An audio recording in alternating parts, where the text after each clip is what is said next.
Bueno, es Carlos Vives y Shakira en este jueves. El INE anunció un plan de austeridad derivado pues de la crisis que vivimos, porque luego me lo disfraza, ¿no? De la actual situación que vive el país. No, de la crisis por la cual atraviesa el país. Es una crisis. Y la más importante es, primero, que está suspendiendo la construcción de las instalaciones proyectadas en sus oficinas centrales ahí en Viaducto Tlalpan. Me refiero a las 2 torres que iba a construir, y ya tenía el financiamiento autorizado por Hacienda y por el Congreso de 1,070 millones de pesos. Además, los consejeros y miembros de la Junta General se van a reducir 10% sus ingresos, ya dejarán de pagarles el teléfono celular. Y yo le aprecio mucho al consejero del INE, Ciro Murayama, que me ha aceptado esta llamada. Ciro, ¿cómo estás? Buenas tardes, feliz año. Todavía te alcanzo a desear un feliz año. Igualmente, Joaquín, que sea, además de un año nuevo, bueno a pesar del inicio que hemos tenido, ¿no? Un panorama pues que no es el mejor, pero ojalá que lo podamos revertir. Pero como dicen los chavos, es lo que hay, ¿no? Pues sí, precisamente hay que reconocer la realidad para tratarla de modificar, y en buena medida es lo que el propósito de las medidas que anunciamos ayer en el INE. Nosotros estamos conscientes de que vivimos una coyuntura histórica muy difícil, la economía no está bien, el bienestar de la gente pues está deteriorando, hay una muy baja credibilidad de las instituciones públicas y un extendido malestar social.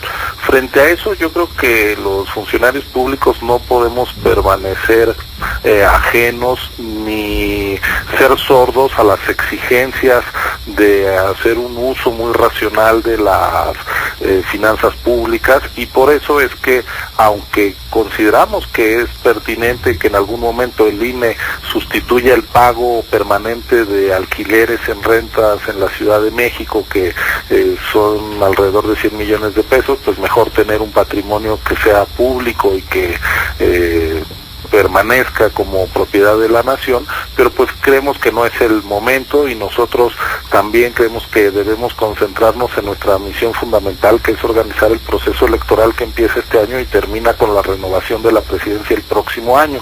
Y si nosotros no estamos generando una idea de cercanía con la ciudadanía, lo digo con toda franqueza, no vamos a poder hacer nuestro trabajo, porque el INE necesita de la gente para que las elecciones tengan lugar. Hay que recordar pues que en México el momento clave de una elección, que es la jornada electoral, queda en manos de los ciudadanos que integran las mesas de casilla, que las instalan, que reciben los votos de sus vecinos y que los cuentan.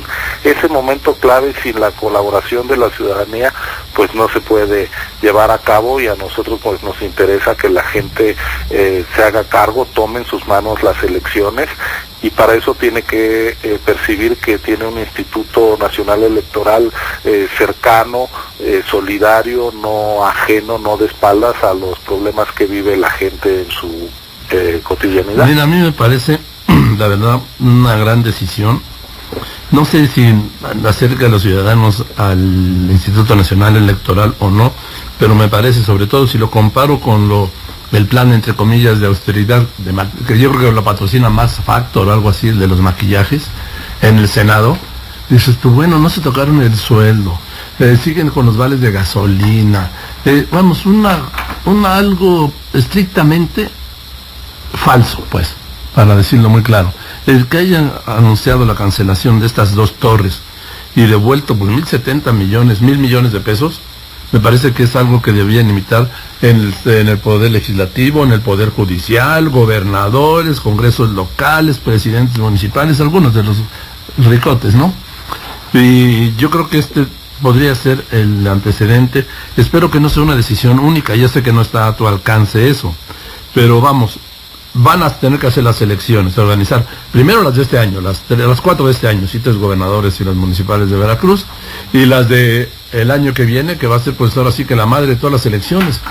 ¿Cuántos gobiernos se van a elegir en la federal del año que viene? ¿Cito, te acuerdas? Bueno, vamos a tener 30 procesos electorales locales, más las 3 elecciones federales, pero este año, como bien lo dices, tenemos elecciones para el primer domingo de junio y están llamados a votar 2 de las entidades que tienen altísimo nivel de concentración de la población, junto con la Ciudad de México, que no va a elecciones, pero sí van el Estado de México y Veracruz, que son de las 3 más pobladas.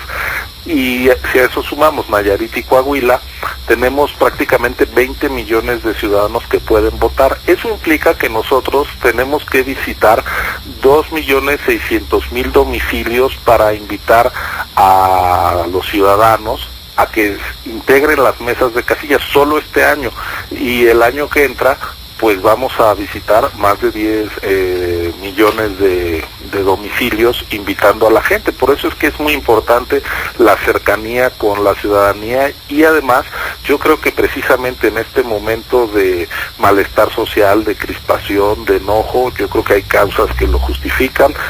La economía no va bien, la gente siente que no va a mejorar su situación ni la de sus hijos, la inseguridad pues asola a las comunidades, ciudades de México, y tenemos pues un problema de corrupción con impunidad que genera mucho enojo. Precisamente en este cóctel tan explosivo debemos de tener anclas que nos den cierto rumbo y horizonte para podernos imaginar salidas a este laberinto donde estamos, y creo que una de esas es que el poder político se renueve de manera pacífica y que la gente con su voto sea la que determine quién la gobierna y quién la representa.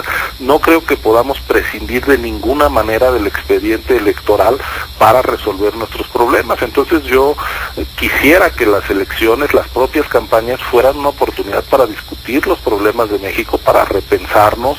Ojalá se pueda crear un contexto de exigencia donde los propios actores políticos pongan en juego ideas, diagnósticos, salidas tangibles y no solo descalificaciones, pero bueno, eso está en sus manos, y nosotros como autoridad electoral pues tenemos que concentrar toda nuestra energía en hacer las elecciones, en tener este cauce de pacífico, institucional, para que se renueven los poderes públicos, porque si ese se cierra, pues será la noche, ¿no? Será el adiós. Exactamente, yo coincido totalmente contigo en que este país no tiene ninguna otra opción más que la democrática, sí, la electoral, porque escucho voces de que la primavera mexicana y que el fin del régimen y que el arribo de un revolucionario, un líder iluminado que ya estaría listo para tomar el poder. Digo, yo entiendo la ficción de las redes, sí, lo que me preocupa es que cuando esa ficción hay quienes la entienden como una realidad y además inevitable e inmediata. No, yo creo que no hay nada inevitable, que tenemos que actuar con toda responsabilidad, para empezar los funcionarios públicos, por eso estas medidas. Ojalá que en otras instancias del gobierno o de órganos autónomos, que es en nuestro caso, de los otros poderes, se actúe para poder precisamente al menos no seguir alimentando esta espiral de descontento y de desafección de la ciudadanía con sus instituciones, porque pues si lo dejamos a la ley de la selva, cómo se renueva el poder, en fin, pues lo que vamos a tener son problemas más agravados. La verdad es que tenemos que ser conscientes que la situación está mal, pero puede ponerse peor si no tomamos las medidas que la responsabilidad del cargo que tenemos está exigiendo. Entonces, a mí me parece que precisamente en este momento tan difícil es cuando más tenemos que hacer el esfuerzo para que las cosas que funcionan bien funcionen. En México tenemos elecciones genuinas, muy competidas, pues ese expediente hay que mantenerlo abierto, y pues yo pues creo en efecto contigo que no podemos ni ser ingenuos, ni vender cuentas de vidrio, ni estar de aprendices de brujo con que puede haber un horizonte promisorio prescindiendo del expediente electoral. La democracia no solo son las elecciones, pero no hay una sola democracia en el mundo que no pase por lo electoral. Entonces, creo que el expediente electoral está abierto, los resultados de la democracia son muy pobres, pero no vamos a tener una mejor democracia si la destruimos. Es decir, es justamente en democracia como podemos tener algo de opciones para vislumbrar un futuro mejor. Sí. Y pues mira, ahí está lo que pasó con distintos países árabes, que su primavera rápidamente se volvió un largo invierno, porque los gobiernos que surgieron, los movimientos fueron después sustituidos no por sueños de libertad, sino por regímenes autoritarios. Entonces pues yo creo que no conviene estar explorando esos caminos irresponsablemente. Ahora, estoy hablando con el consejero del Instituto Nacional Electoral, Ciro Murayama. Ciro, me preocupa una cosa, hay un rechazo a lo institucional, ¿sí? A todo lo que sea institución, la que sea, la que nombres, hay un rechazo. De esto no se puede excluir el Instituto Nacional Electoral. ¿Cómo resolver esto y recuperar el rol central que tiene en el proceso democrático, sin duda, el INE? Pues creo que estás apuntando a uno de los problemas más severos de la cultura o de la incultura cívica que nos caracteriza, que es confundir autoridad con autoritarismo. Es decir, que todo lo que represente una autoridad merece desconfianza, merece recelo y merece incluso crítica. Yo creo que en efecto debemos de hacer un esfuerzo para recuperar cierto sentido de rumbo como sociedad, y eso pasa pues por tener algunas instituciones que permitan que incluso el reclamo ciudadano se exprese de manera libre, con garantías, sin vulnerar los derechos, y eso es un esfuerzo colectivo, ¿no?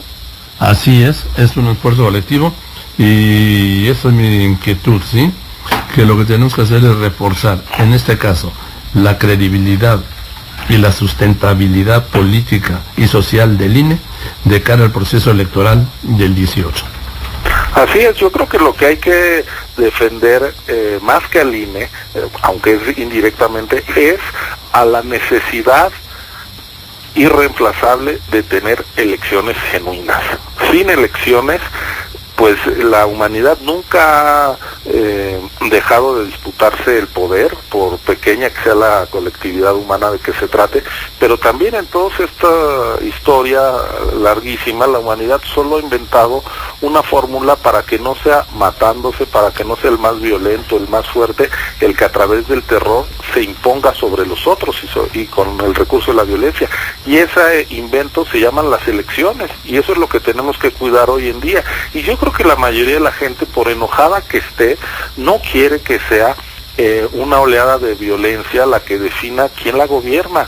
Quiere ser ella en paz, votando en libertad, y creo que ese sentido de esa exigencia incluso contra la violencia que está tan extendida en la ciudadanía, la idea de que no nos merecemos la realidad que estamos padeciendo, pues es lo que nos va a llevar a volver a fortalecer a las elecciones como el único mecanismo posible para renovar al poder público. Y con eso creo, si se entiende eso, pues se entenderá también la labor del INE. Yo, por supuesto, trabajo en el INE, yo quiero que esta institución sea creíble, pero me parece que lo que tenemos que, como consejeros, explicar más que la centralidad del lugar donde trabajamos, es la centralidad del proceso electoral. Muy bien, Ciro, pues te aprecio mucho que la confianza de contestarme el teléfono estatal y te mando un saludo. Pues lo mismo, ya el agradecido soy yo, Joaquín, y pues como empezamos, que pueda ser un buen año. Muchas gracias. Y que así sea. Gracias, Ciro Murayama, consejero del Instituto Nacional Electoral. Yo voy a unos anuncios. López Obrador asegura que no promueve la violencia.